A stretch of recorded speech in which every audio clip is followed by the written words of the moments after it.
E aí, meus queridos e queridas, tudo tranquilo com vocês? No vídeo de hoje eu quero te mostrar o algoritmo invisível, tá? 5 fatores ocultos que os bancos usam para travar, não aumentar o teu limite de crédito. Como eu falo bastante sobre análise de crédito e construir, sim, tu pode estar fazendo algo de errado que vai te prejudicar quando tu for solicitar o teu aumento de limite ou empréstimo, enfim. Eu vou tentar aqui te ajudar, auxiliar em uma apresentação bem simples e tranquila para tu poder entender, tá bom? Eu pago todo dia, por quê? Eu não consigo ter o meu aumento de crédito. Vamos lá.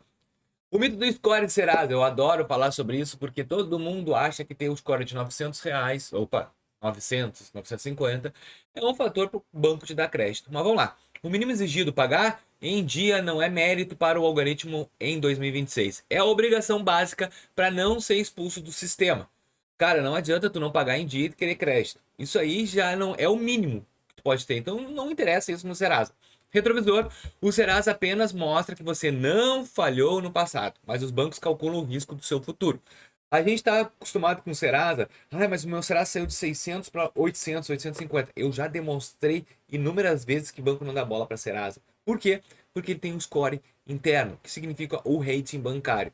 Ai, Vinícius, não tem nada a ver rating bancário. Tem tudo a ver, meu irmão. Porque cada banco tem um rating bancário interno e eles decidem o que vão ou não te entregar de crédito. Então não adianta tu ficar bravo, querer me morder e dizer que eu só falo bobagem. Sim, o rating funciona e é necessário para a gente poder ter crédito. Então o banco, ele além de ver o que tu tá atualmente, futuramente, o que pode ser problema ou não. O gatilho do desespero aqui é uma parte mais importante que tem. Sinaliza urgência para o banco. Quando tu começa a solicitar crédito o tempo todo, por que teu score cai? Porque tem análise. Mas essa análise que é um problema para ti. Porque quando tu começa a pedir, o banco vê, cara, uma coisa, por que esse cara tá pedindo crédito o tempo todo? Que desespero é esse? Aí é que tá o problema.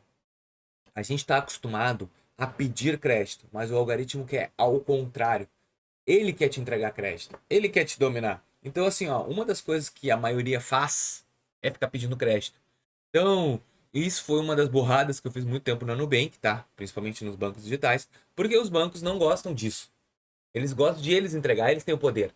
Então não fica pedindo, tá? Porque isso na IA de crédito é emergencialidade, esse nome tá com um risco eminente de calote. Como assim? Se ele tá pedindo crédito para todo mundo, quer dizer que ele quer dar um calote ou ele já tá mal. Então isso aqui vai ser um desespero. O paradoxo do 100%, tá? O superendividamento, maior erro e que tá sendo propagado na internet é que tu tem que gastar tudo de uma pancada só. Eu já mostrei aqui para vocês que eu já usei a estratégia de tudo e funcionou. Mas quando que funcionou? Quando simplesmente eu passava o ano todo usando meu cartão 100, 200 reais de fatura para um limite de 5 mil e do nada eu uso 5 mil de arrancada numa compra única. Isso é interessante. Agora, tu usar em várias contas, tipo assim, ó, tu usar os 5 mil reais do teu cartão de crédito em várias compras diferentes e estourar o teu limite, aí é ruim. Quando a gente compra uma compra única com cartão de crédito, a gente mostra assim, cara, esse aí é um risco calculado. O cliente, ele tem noção, ele comprou uma TV, uma geladeira, não sei lá o que, estourou o limite do cartão dele de crédito, mas ele fez uma compra única. Agora, quando tu compra várias, é sinal de desespero. A regra interessante sempre é os 40%, que é o ponto dos que o banco ama. Usar 40% da fatura do teu cartão mensalmente. De 30 a 50 também é bom.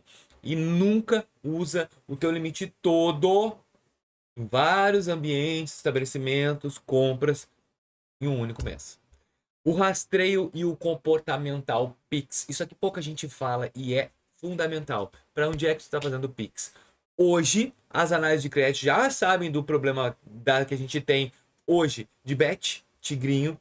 Então, se tu faz Pix com frequência para casas de apostas, tu pode ter certeza que o teu limite vai cair e nem vai ser entregue. Por quê? Porque o banco já sabe hoje. A maioria das bets, que hoje já está regulamentado algumas, né? Então o banco sabe muito bem.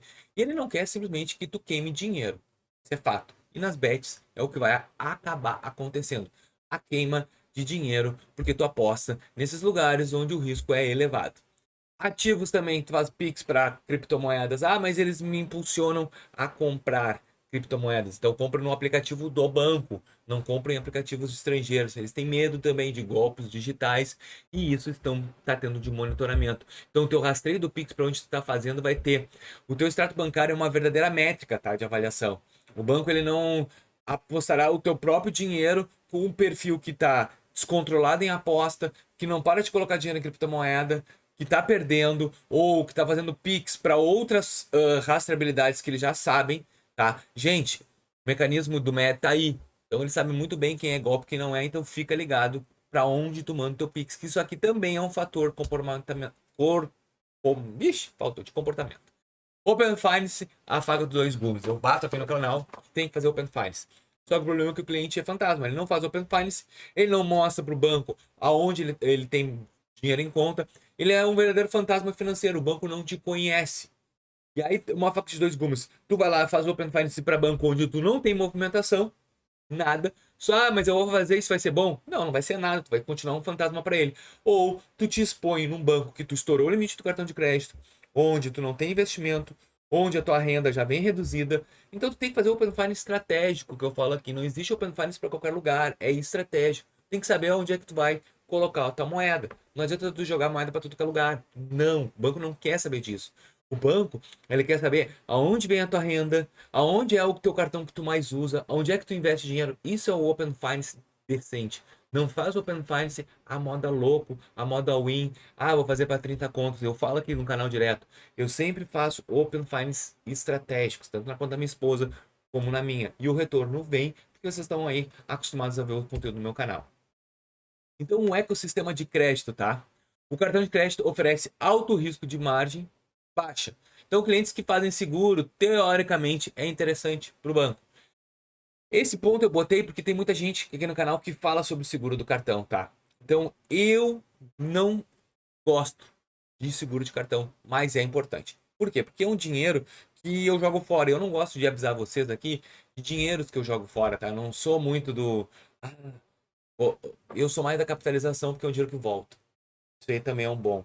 Investimento CDB, manter o capital investido na instituição, mesmo valores baixos, altera imediatamente sua categoria do algoritmo interno de análise. Então, colocar dinheiro em CDBs é importante. Seguro e proteção ou título de capitalização e o cross-sell direcionado. O algoritmo prioriza aumentos automáticos para cliente que utiliza a instituição como conta principal e geram vendas cruzadas. Então, usar maquininha, usar aqueles negócios, isso aí também é perfeito para banco, tá? Mas isso aqui não é para todo mundo.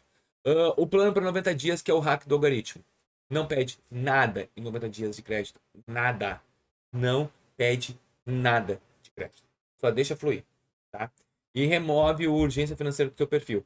Congela o uso de 40%, tenta usar 40% apenas o limite do teu cartão. Limpa o teu histórico do Pix se for fazer para outras coisas. Começa a utilizar o teu limite de Pix para mandar um Pix pro teu filho, para tua esposa, utilizar em outras contas correntes. Não adianta, eu vou depositar 5 mil na minha conta, num Pix, da minha conta mesmo, pro banco ver que eu tenho dinheiro. Cara, esquece isso, isso aí não qualquer um faz. A gente tem que ter histórico.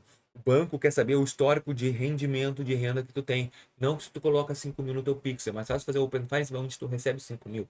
É muito mais valioso que tu transferir para tua conta. E adquirir um produto, tá? De relacionamento é importante. Um título de capitalização, até mesmo um CDB, uma reserva, é importante, cara. O banco gosta quando tu te torna cliente do banco. Não ele se torna o teu crédito de banco. Ele quer que tenha relacionamento com o banco, tá, pessoal? O crédito não é um favor que o banco faz para você. É um produto reservado exclusivamente para quem sabe jogar o jogo do algoritmo, que é o que eu tento explicar todos os dias aqui no canal, tá bom? Eu espero que vocês tenham entendido e gostado desse vídeo. Eu sei que é meio chato, só que é necessário. A gente tem que falar sobre bancos e tem que também falar uma parte técnica. Por mais que eu tente falar um pouco mais tranquilo, mas a técnica tem que acontecer.